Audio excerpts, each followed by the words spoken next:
ಸುದ್ದಿವಾಹಿನಿಗೆ ಆತ್ಮೀಯ ಸ್ವಾಗತ. ಪ್ರಿಯ ವೀಕ್ಷಕರೇ, ಜಮಖಂಡಿಯಲ್ಲಿ ವೈಭವದ ಹಿಂದೂ ಸಮ್ಮೇಳನ, ಸಹಸ್ರಾರು ಮಹಿಳೆಯರಿಂದ ಕುಂಭಮೇಳ, ಕಳೆಕಟ್ಟಿದ ಮೆರವಣಿಗೆ. ಜಮಖಂಡಿ ಬಾಗಲಕೋಟೆ ತಾಲೂಕಾ ಹಿಂದೂ ಸಂಚಾಲನ ಸಮಿತಿ ವತಿಯಿಂದ ನಗರದ ನಮಸ್ಕಾರ ಮಂಡಳಿಯ ಮೈದಾನದಲ್ಲಿ ಫೆಬ್ರವರಿ 4ರಂದು ಆಯೋಜಿಸಲಾಗಿದ್ದ ಬೃಹತ್ ಹಿಂದೂ ಸಮ್ಮೇಳನವು ಅತ್ಯಂತ ವೈಭವ ಮತ್ತು ಯಶಸ್ವಿಯಾಗಿ ಜರುಗಿತು. ಕಾರ್ಯಕ್ರಮದ ಅಂಗವಾಗಿ ನಗರದ ಪ್ರಮುಖ ಬೀದಿಗಳಲ್ಲಿ ನಡೆದ ಅದ್ಧೂರಿ ಶೋಭಾಯಾತ್ರೆ ಎಲ್ಲರ ಗಮನ ಸೆಳೆಯಿತು. 1500ಕ್ಕೂ ಹೆಚ್ಚು ಮಹಿಳೆಯರು ಪೂರ್ಣಕುಂಭವನ್ನು ಹೊತ್ತು ಮೆರವಣಿಗೆಯಲ್ಲಿ ಪಾಲ್ಗೊಂಡಿದ್ದು ವಿಶೇಷವಾಗಿತ್ತು. ಸಾಂಸ್ಕೃತಿಕ ಕಲಾ ಪ್ರಕಾರವಾದ ಡೊಳ್ಳು ಕುಣಿತ ಮೆರವಣಿಗೆಗೆ ಮತ್ತಷ್ಟು ಮೆರುಗು ನೀಡಿತು. ಮೆರವಣಿಗೆಯ ನಂತರ ನಮಸ್ಕಾರ ಮಂಡಳಿ ಮೈದಾನದಲ್ಲಿ ನಡೆದ ವೇದಿಕೆ ಕಾರ್ಯಕ್ರಮದಲ್ಲಿ ಪೂಜ್ಯರು ಹಾಗೂ ಗಣ್ಯರು ಭಾರತಾಂಬೆಯ ಭಾವಚಿತ್ರಕ್ಕೆ ಪುಷ್ಪಾರ್ಚನೆ ಮಾಡುವ ಮೂಲಕ ಸಮ್ಮೇಳನಕ್ಕೆ ಚಾಲನೆ ನೀಡಿದರು. ಕಾರ್ಯಕ್ರಮದ ಅಧ್ಯಕ್ಷತೆಯನ್ನು ಮಾಜಿ ಸೈನಿಕರಾದ ಶ್ರೀ ಗಿರಮಲ್ಲಪ್ಪ ಹಂಚಿನಾಳ ಅವರು ವಹಿಸಿದ್ದರು. ಉಪಾಧ್ಯಕ್ಷರಾಗಿ ಶ್ರೀ ಸಿಪಿ ಜನವಾಡ ಉಪಸ್ಥಿತರಿದ್ದರು.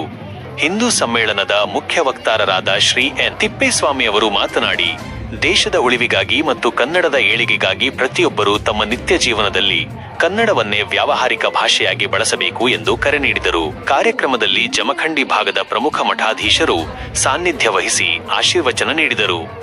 ಪೂಜ್ಯ ಶ್ರೀ ಗೌರಿಶಂಕರ ಶಿವಾಚಾರ್ಯ ಮಹಾಸ್ವಾಮಿಗಳು, ಕಲ್ಯಾಣ ಮಠ ಜಮಖಂಡಿ, ಪೂಜ್ಯ ಶ್ರೀ ಶಿವಲಿಂಗ ಪಂಡಿತಾರಾಧ್ಯ ಶಿವಾಚಾರ್ಯ ಮಹಾಸ್ವಾಮಿಗಳು, ಮುತ್ತಿನಕಂತಿ ಹಿರೇಮಠ ಜಮಖಂಡಿ, ಪೂಜ್ಯ ಶ್ರೀ ಆನಂದದೇವರು ಓಲೆಮಠ ಜಮಖಂಡಿ, ಪೂಜ್ಯ ಶ್ರೀ ಸದಾಶಿವಮುತ್ಯ ಬಬಲಾದಿ ಹೊಸಮಠ ಜಮಖಂಡಿ, ಪೂಜ್ಯ ಶ್ರೀ ಕೃಷ್ಣಾನಂದ ಮಹಾಸ್ವಾಮಿಗಳು ರುದ್ರಾವಧೂತ ಮಠ, ಪೂಜ್ಯ ಶ್ರೀ ಸ್ವಾಮಿ ವಿವೇಕಾನಂದ ಮಹಾಸ್ವಾಮಿಗಳು.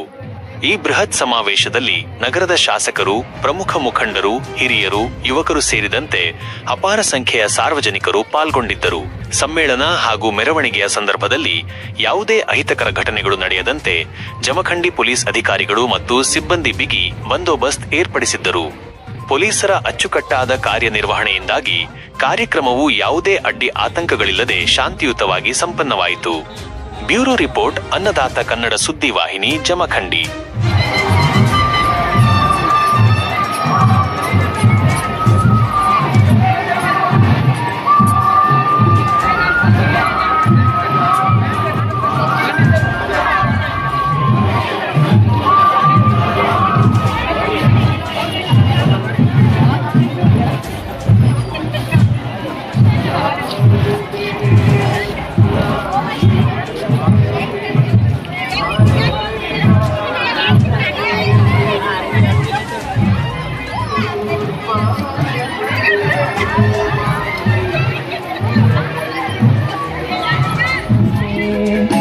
ನಿಮಗಿದು ಆಮಂತ್ರಣ,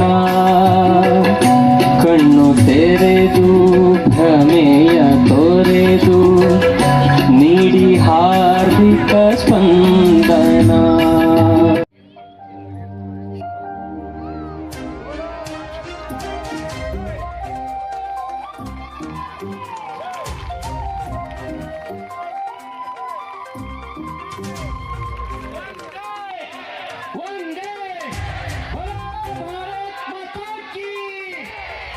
ಯೋಡಲಲ್ಲಿ ಅಡಗಿದೆ ಕಥೆ ಸಾವಿರ, ಮಡಿಲ ಮಕ್ಕಳ ಸೋಲು ಗೆಲುವಿನ ನೋವು ನಲಿವಿನ ಹಂದರ.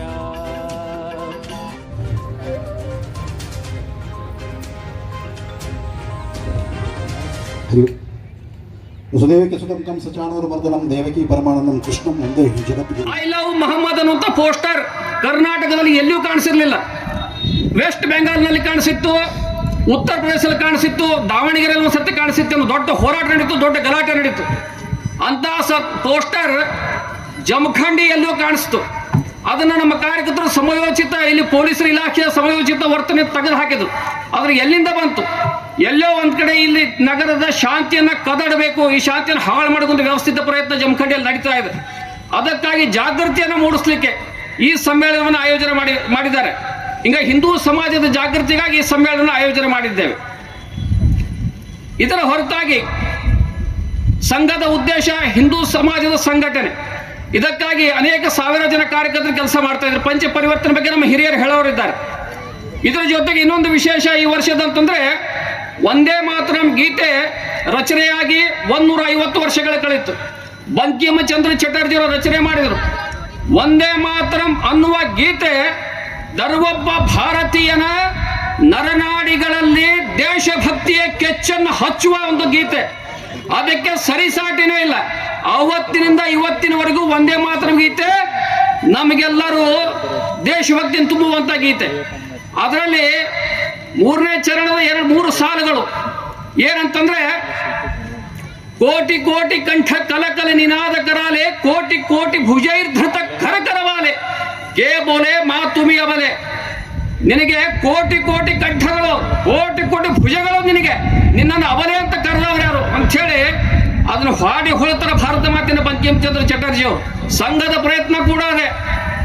140 ಕೋಟಿ ಕೈಗಳು ಒಂದ್ ಕಡೆ ಸೇರ್ಬಿಟ್ರೆ ಏನೆಲ್ಲ ಮಾಡಬಲ್ಲ ಇವ್ ನಾವು. 140 ಕೋಟಿ ಇಂಟು 2 ಲೆಕ್ಕ ಹಾಕಿದ್ರೆ ಬಹಳ ದೊಡ್ಡ ಶಕ್ತಿ ನಿರ್ಮಾಣ ಆಗ್ತದೆ. ಈ ಸಂಘಟಿತ ಶಕ್ತಿಯನ್ನ ನಿರ್ಮಾಣ ಮಾಡಿ ದೇಶವನ್ನ ಪರಮ ವೈಭವ ಸ್ಥಿತಿಗೆ ಒಯ್ಬೇಕಾದ ಕಲ್ಪನೆ ನಮ್ದು. ಸಂಘಟಿತ ಹಿಂದೂ ಶಕ್ತಿಶಾಲಿ ಭಾರತ. ಹಿಂದೂ ಸಮಾಜ ಸಂಘಟಿತವಾದ್ರೆ ಶಕ್ತಿಶಾಲಿ ಭಾರತ ನಿರ್ಮಾಣ ಆಗ್ತದೆ ಅಂತ ಹೇಳಿ ನಮ್ಮ ಪರಮ ಪೂಜ್ಯ ಡಾಕ್ಟರ್ ಮೊದಲೇ ಹೇಳಿದ್ರು. ಈ 100 ವರ್ಷದ ಅವಧಿಯಲ್ಲಿ ಅದನ್ನ ಕಾಣ್ತಾ ಇದ್ದೀವಿ. ಹಿಂಗಾಗಿ ಅನೇಕ ಸವಾಲುಗಳು ಇವತ್ತು ನಮಗಿದೆ. ಅದನ್ನು ಮೆಟ್ಟಿ ನಿಂತು ತೇರಾ ವೈಭವ ಅಮರ ರಹೇ ಹಮ್ 4 ದಿನ ರಹೇ ನ ರಹೇ. ಭಾರತ ಮಾತೆ ನಾವ್ ಎಷ್ಟು ದಿವಸ ಇರೋರು, ಭಾರತ ಮಾತೆ ವೈಭವ ಎಂದಿಗೂ ಇರಬೇಕು.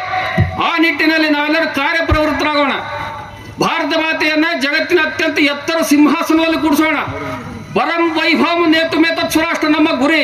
ಈ ಭಾರತ ದೇಶ ಜಗತ್ತಿನ ಅತ್ಯಂತ ವೈಭವಶಾಲಿಯಾಗಿ ಮರಿಬೇಕು, ಜಗತ್ತಿಗೆ ಜಗದ್ಗುರು ಆಗಬೇಕು ಅನ್ನೋ ನಿಟ್ಟಿನಲ್ಲಿ ನಾವೆಲ್ಲರೂ ಸಂಕಲ್ಪವನ್ನು ಮಾಡಲಿಕ್ಕೆ ಸಮಾವೇಶದಲ್ಲಿ ಸೇರಿವೆ. ಅದಕ್ಕೆ ನಾವೆಲ್ಲ ಕಾರ್ಯಪ್ರವೃತ್ತರಾಗೋಣ ಅಂತ ಹೇಳಿ ಈಗ ಕೋಟಿ ಕೋಟಿ ಕಂಠಗಳು, ಕೋಟಿ ಕೋಟಿ ಭುಜಗಳು ಘೋಷಣೆ ಆಗ್ತೀನಿ. ಕೋಟಿ ಕಂಠದಿಂದ ಹೇಳಬೇಕು, ಭುಜಗಳನ್ನು ಮೇಲೆ ಮಾಡಿ ಹೇಳಬೇಕು. ಭಾರತ ಮಾತೆಯ ಭುಜಗಳೆಲ್ಲ ಭಾರತ್ ಮಾತಾ ಕಿ ಜೋರಾಗಿ ಹೇಳಬೇಕು. ಭಾರತ್ ಮಾತಾ ಕಿ ವಂದೇ ವಂದೇ. ಧನ್ಯವಾದ. ಸಣ್ಣ ಗೋಡೆ ಗೀಚಿದ್ರು ಅಂತ ಹೇಳಿದ್ರೆ ನಮಗೆ ನೋವಾಗುತ್ತೆ, ಮಳೆ ಹೊಡೆದ್ರೆ ನಮಗೆ ನೋವಾಗುತ್ತೆ. ಆ ಮನೆಯ ಜೊತೆಗೆ ನಮ್ಮ ಸಂಬಂಧಗಳು, ಭಾವನೆಗಳು ಜೋಡಿಕೊಂಡಿರೋದ್ರಿಂದ ಅದನ್ನು ಮನೆ ಅಂತ ಕರಿತೀವಿ.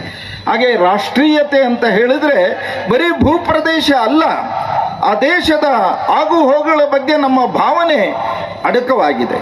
ಹಾಗಾಗಿ ರಾಷ್ಟ್ರೀಯತೆ ಅಂತ ಹೇಳಿದರೆ ಇಲ್ಲಿ ಯಾರು ವಾಸ ಮಾಡ್ತಾರೆ, ಯಾರು ಈ ದೇಶದ ಆಗು ಹೋಗುಗಳಿಗೆ ಸ್ಪಂದನೆ ಇದೆ, ಅವರೆಲ್ಲರೂ ರಾಷ್ಟ್ರೀಯರು. ನಮ್ಮ ಪೂರ್ವಜರು ಬಹಳಷ್ಟು ಮುಂದೆನೇ ಹೇಳಿದ್ರು ಯಾರು ಹಿಂದೂಗಳು, ಯಾರು ರಾಷ್ಟ್ರೀಯತೆಯನ್ನು ಹೊತ್ತಿದ್ರು ಅಂತಾರೆ. ಪುರಾಣದಲ್ಲಿ ಹೇಳ್ತಾರೆ, ಉತ್ತರಂ ಯತ್ ಸಮುದ್ರಶ್ಚ ಹಿಮಾದ್ರೇಶ್ಚೈವ ದಕ್ಷಿಣಂ ವರ್ಷಂ ತದ್ಭಾರತಂ ಭಾರತೀಯತ್ರ ಸಂತತಿ ಅಂತ. ಯಾರು ಉತ್ತರದ ಹಿಮಾಲಯದಿಂದ ಹಿಡಿದು ದಕ್ಷಿಣದ ಕನ್ಯಾಕುಮಾರಿವರೆಗೂ ಇಲ್ಲಿ ವಾಸವಾಗಿರಿದರೆ ಅವರೆಲ್ಲರೂ ಸಹ ಈ ಭಾರತ ಮಾತೆಯ ಪುತ್ರರು ಅಂತ ಹೇಳಿದರು. ಇವರೆಲ್ಲರೂ ಸಹ ಇಲ್ಲಿನ ರಾಷ್ಟ್ರೀಯರು ಅಂತ ಹೇಳಿದರು. ಇದರಲ್ಲಿ ಯಾವುದೇ ಜಾತಿ, ಮತ, ಪಂಥ ಇದ್ಯಾವುದೂ ಇಲ್ಲ. ಇದೆಲ್ಲವುದಕ್ಕೂ ಮೀರಿ ನಾವು ಈ ದೇಶದ ರಾಷ್ಟ್ರೀಯತೆಯ ವಿಚಾರವನ್ನು ಹೊಂದಿರತಕ್ಕಂಥವ್ರು. ಹಾಗಾಗಿ ಜಗತ್ತಿಗೆ ಒಂದು ಈ ವಿಚಾರವನ್ನು ಕೊಟ್ಟಂಥ ದೇಶ ನಮ್ಮದು. ನಾವು ಜಗತ್ತಿಗೆ ಬೆಳಕನ್ನು ಕೊಟ್ಟಂಥ ದೇಶ ನಮ್ಮದು. ಹಾಗಾಗಿ ಇಂಥ ಒಂದು ಉತ್ತಮವಾದ ಸಂಸ್ಕಾರವನ್ನು, ಸಂಸ್ಕೃತಿಯನ್ನು ಕೊಡ್ತಕ್ಕಂಥ ಒಂದು ಅತ್ಯಂತ ಶ್ರೇಷ್ಠವಾದ ವ್ಯವಸ್ಥೆಯನ್ನು ನಾವು ಹೊಂದಿದ್ದೀವಿ. ಅದು ಅಂತ ಹೇಳಿದರೆ ಕುಟುಂಬ ವ್ಯವಸ್ಥೆ. ಕುಟುಂಬದಲ್ಲಿ ಸಮಾಜಕ್ಕೆ ಬೇಕಾಗಿರ್ತಕ್ಕಂಥ ಉತ್ತಮ ವ್ಯಕ್ತಿಗಳನ್ನು ತಯಾರು ಮಾಡುವ ದೃಷ್ಟಿನಲ್ಲಿ ನಾವು ತಾಯಿಯ ಗರ್ಭದಲ್ಲಿ ಇದ್ದಾಗಿನಿಂದಲೇ ಅವನಿಗೆ ಸಂಸ್ಕಾರಗಳನ್ನು ಕೊಡ್ತೀವಿ, ಈ ದೇಶದ ಸಂಸ್ಕೃತಿಯನ್ನು ಕೊಡ್ತೀವಿ, ಈ ದೇಶದ ಸಾಮಾಜಿಕತೆಯನ್ನು ಕಲಿಸಿಕೊಡ್ತೀವಿ. ಹಾಗೆ ಮಂದಿರಗಳಲ್ಲಿ ನಾವು ಈ ರೀತಿಯ ಮಾನವೀಯತೆಯನ್ನು, ಉತ್ತಮವಾದಂಥ ವ್ಯಕ್ತಿಗಳ ಬೇಕಾಗಿರ್ತಕ್ಕಂಥ ಮೌಲ್ಯಗಳನ್ನು ಶಾಲೆಗಳಲ್ಲಿ ಕಲಿಸ್ತೀವಿ. ಹೀಗೆ ಮನೆ, ಮಂದಿರ, ವಿದ್ಯಾಲಯಗಳು ಈ ರೀತಿಯ ವ್ಯಕ್ತಿಗಳನ್ನು ತಯಾರು ಮಾಡ್ತಕ್ಕಂಥ ಕೇಂದ್ರಗಳು. ಶೋಭಾಯಾತ್ರೆಯನ್ನು ಬಹಳಷ್ಟು ಯಶಸ್ವಿಯಾಗಿ ಮಾಡಿದಿರಿ. ತಮಗೆಲ್ಲ ಹೃದಯಪೂರ್ವಕ ಧನ್ಯವಾದಗಳನ್ನು ಹೇಳಿಕೆ ಬಯಸ್ತೇನೆ. ಈಗಾಗಲೇ ವೇದಿಕೆ ಮುಖಾಂತರ ವಕ್ತಾರರು ಕೂಡ ಭಾಳಷ್ಟು ಒಳ್ಳೆಯ ವಿಚಾರಗಳನ್ನು ತಮಗೆ ಹಂಚಿಕೊಂಡಿದ್ದಾರೆ. ಇಡೀ ವಿಶ್ವದಲ್ಲಿ ಭಾರತ ಅಂತಂದರೆ ಒಂದು ದೇವರ ಮನೆ ಇದ್ದ ಹಾಗೆ.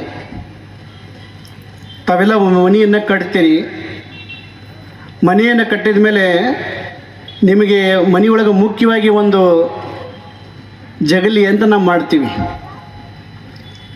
ಮನೆ ದೇವರ ಮನೆ ಅಂತ ಕೋಣೆ ಅಂತ ಮಾಡ್ತೀವಿ. ನಾನು ಹೇಳಬೇಕಾದದ್ದು ಇಷ್ಟೇ, ಭಾರತ ದೇಶ ಅನ್ನೋದು ಒಂದು ಮನೆ. ಭಾರತ ದೇಶ ಅನ್ನೊಂದು ಹೇಗೆ ದೇವರ ಮನೆ ಆಗುತ್ತೆ ಅಂದರೆ, ಇಡೀ ವಿಶ್ವ ಒಂದು ಮನೆ ಆದರೆ ಭಾರತ ದೇಶ ಒಂದು ದೇವರ ಮನೆ ಇದ್ದ ಹಾಗೆ. ಅಂತಹ ಪವಿತ್ರವಾಗಿರ್ತಕ್ಕಂಥ ಭಾರತ ದೇಶದಲ್ಲಿ ನಾವೆಲ್ಲರೂ ಕೂಡ ಜನ್ಮವನ್ನು ತಾಳಿದ್ದೀವಿ ಅಂತಂದರೆ ನಾವೆಲ್ಲರೂ ಕೂಡ ಪುಣ್ಯಜೀವಿಗಳಂತ ಹೇಳಿಕೆ ಬಯಸ್ತೇನೆ. ಇಂತಹ ಒಂದು ಪವಿತ್ರವಾಗಿರ್ತಕ್ಕಂತಹ ದೇಶದಲ್ಲಿ ನಾವೆಲ್ಲರೂ ಕೂಡ ಇವತ್ತು ಇಲ್ಲಿವರೆಗೂ ಚೆನ್ನಾಗೇ ಬಂದಿದ್ದೀವಿ. ಆದರೂ ಕೂಡ ಶತ್ರುಗಳು ನಮ್ಮ ಮೇಲೆ ಯಾವಾಗಲೂ ಕೂಡ ದಂಡೆತ್ತಿ ಬಂದಿದ್ದಾರೆ, ಯುದ್ಧಗಳು ನಡೆದುಕೊಂಡು ಹೋಗಿದ್ದಾವೆ, ಅದನ್ನೆಲ್ಲವನ್ನು ಮೆಲಕ್ಕೆ ಹಾಕುವಂತ ಬಂದಿದ್ದೇವೆ. ಶತ್ರುಗಳು ಯಾವ ಕಾಲಕ್ಕೂ ಕೂಡ ಅವರು ತಪ್ಪೋದಿಲ್ಲ. ದುಶ್ಮನ್ ಕಹಾಯಿ ಅಂತಂದರೆ ಬಗಲ್ಮೈ ಅಂದಂಗೆ ನಮ್ಮ ಪರಿಸ್ಥಿತಿಗಳದಾವ. ಶತ್ರುಗಳು ಎಲ್ಲೂ ಹೊರಗೆ ಇಲ್ಲ, ನಮ್ಮಲ್ಲೇ ಅದಾರೆ. ಯಾವ ರೀತಿಯಾಗಿ ಮನುಷ್ಯನ ಬದುಕು ಹೊಂಟಿದೆ ಅಂತಂದರೆ, ನಮ್ಮ ದೃಷ್ಟಿಯೊಳಗೆ ಅವನು ಕೆಟ್ಟವ, ಅವನ ದೃಷ್ಟಿಯೊಳಗೆ ನಾವು ಕೆಟ್ಟವರು. ಅವನಿಗೆ ನಾವು ಶತ್ರು, ನಮಗೆ ಅವನು ಶತ್ರು. ಈ ಒಂದು ಪರಿಸ್ಥಿತಿ ನಮ್ಮಲ್ಲಿ ಬೇರೂರಿ ಬಿಟ್ಟಿದೆ. ಹೀಗಾಗಿ ಏನಾಗ್ತದೆ ಅಂತಂದರೆ, ಪ್ರತಿಯೊಬ್ಬರಲ್ಲಿ ಕೂಡ ನಾವು ಪ್ರೀತಿ ವಿಶ್ವಾಸವನ್ನು ಬಿಟ್ಟು ದ್ವೇಷ ಅಸೂಯೆಗಳನ್ನು ನಾವು ಬೆಳೆಸ್ಕೊಂಡು ಹೊಂಟಿದ್ದೇವೆ. ಅದಕ್ಕಾಗಿ ಹೇಳ್ತಾರೆ, ಮನುಷ್ಯನಾದಂಥವನು ಹೃದಯದಲ್ಲಿ ಯಾವ ಬೀಜವನ್ನು ಬಿತ್ತಬೇಕು ಅಂತಂದರೆ, ಯಾವಾಗಲೂ ಕೂಡ ಪ್ರೀತಿ, ವಾತ್ಸಲ್ಯ, ಕರುಣೆ, ದಯ ಅಂತಕ್ಕಂತಹ ಒಂದು ಬೀಜಗಳನ್ನು ಬಿತ್ತಬೇಕು. ಅದು ಬಿಟ್ಟು ನಾವು ಏನು ಬಿತ್ತಕತ್ತೀವಿ ಅಂತಂದರೆ ದ್ವೇಷ, ಅಸೂಯೆ, ನಾನು ಅಂತಕ್ಕಂಥ ಅಹಂಕಾರವನ್ನು ಬಿತ್ತಿ ನಾವು ಏನು ಮಾಡ್ಕೋತಾ ಇದ್ದೀವಿ ಅಂತ ನಮ್ಮ ಜನ್ಮವನ್ನು ನಾವೇ ಹಾಳು ಮಾಡ್ಕೋತಾ ಇದ್ದೀವಿ. ಇದೇ ರೀತಿ ಮುಂದುವರಿತು ಅಂತಂದರೆ ಮನುಷ್ಯ ಬಾಳೋದಾಗ ಆದರೂ ಹೇಗೆ ಅಂತ. ಪರಮಾತ್ಮ ನಮಗೆ ಎಷ್ಟು ಅಮೂಲ್ಯವಾದಂಥ ಬದುಕನ್ನು ಕೊಟ್ಟಿದ್ದಾನೆ. ಇದನ್ನು ಯಾವ ರೀತಿಯಾಗಿ ನಾವು ಸದುಪಯೋಗ ಮಾಡ್ಕೋಬೇಕು ಅನ್ನೋದನ್ನು ನಾವು ಕಲಿತಾ ಇಲ್ಲ. ಅನೇಕ ಸಂತರು, ಮಹಾತ್ಮರು, ಶರಣರು, ಆಚಾರ್ಯರು ಎಂತಹ ಸಂದೇಶಗಳನ್ನು ನಮಗೆಲ್ಲ ಕೊಟ್ಟು ಹೋಗಿದ್ದಾರೆ.